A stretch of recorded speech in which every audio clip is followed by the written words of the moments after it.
Hello എല്ലാവർക്കും എൻ്റെ കാർത്തിക വ്ളോഗിലേക്ക് സ്വാഗതം.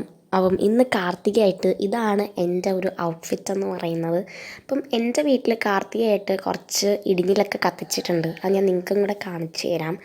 കത്തിച്ചതിൽ പകുതിയും കാറ്റ് കാരണം അണഞ്ഞു പോയിട്ടുണ്ടായിരുന്നു. അപ്പം ഇതൊക്കെ നിറച്ച് കത്തിച്ചിട്ടുണ്ടായിരുന്നതാണ്, അണഞ്ഞു പോയി. ഒന്നിപ്പം അണയുമെന്നും പറഞ്ഞിരുന്നു, ദയ അണഞ്ഞും പോയി. മതിലൊക്കെ കത്തിച്ചത് മാത്രമാണ് കുറച്ചെങ്കിലും അണയാതെ നിന്നിട്ടുണ്ടായിരുന്നത്. അവിടെ കാറ്റ് കുറവായിരുന്നു. അതിൻ്റെ അടുത്ത് കൈ വെച്ചപ്പം കയ്യിൽ ചൂടടിച്ചുകൊണ്ട് തന്നെ ഞാൻ കൈ അപ്പം തന്നെ മാറ്റി. അപ്പം ഇന്ന് കാർത്തിക ആയതാണോ എന്ന് എനിക്കറിയത്തില്ല. എന്നാലും ഇന്ന് ആകാശത്തിന് എന്തോ ഒരു പ്രത്യേക ഭംഗിയുണ്ടായിരുന്നു. നിങ്ങൾക്കങ്ങനെ തോന്നിയിട്ടുണ്ടോ എന്ന് എനിക്കറിയില്ല. എന്നാലും എന്തോ ഒരു പ്രത്യേക ഭംഗിയുണ്ടായിരുന്നു. അത് കഴിഞ്ഞ് കുറച്ച് ഫോട്ടോസൊക്കെ എടുത്തിട്ട് നേരെ നമ്മൾ അമ്പലത്തിലേക്കാണ് പോയത്. അവിടെ നിന്നും കുറച്ച് നല്ല ഫോട്ടോസൊക്കെ എടുത്തു. അമ്പലത്തിൽ നന്നായിട്ട് തന്നെ വിളക്കൊക്കെ ഒരുക്കി വെച്ചിട്ടുണ്ടായിരുന്നു. ഇതെല്ലാം കഴിഞ്ഞ് നേരെ വീട്ടിലേക്ക് എത്തി കേട്ടോ. അപ്പം ഇന്നത്തേക്ക് ഇത്രയേ ഉള്ളൂ. ബായ്.